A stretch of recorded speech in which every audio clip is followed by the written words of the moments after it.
చాలా మందికి బద్ధకం ఎక్కువ.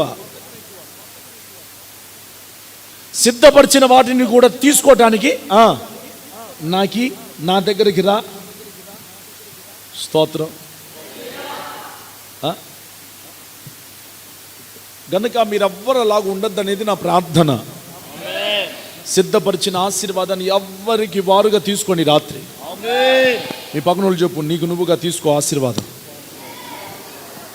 ఆమేన్. ఎవరికి వారుగా తీసుకోండి. ఎవరు ఖాళీగా అస్సలు కూర్చోవద్దు, అప్రయత్నంగా కూర్చోవద్దు, ఖాళీగా కూర్చోవద్దు, ఏదో పోగొట్టుకున్నలాగా అసలే కూర్చోవద్దు, నోరు మెదపకుండా కూర్చోవద్దు, గుడ్లప్పకించి చూసుకుంటూ కూర్చోవద్దు, స్తుతిస్తూనే ఉండండి. ఒక రాత్రంతా యాకోబు ఏం చేశాడంట? పెనుగులాడాడు. నువ్వేం చేయాలా? ఎక్కడ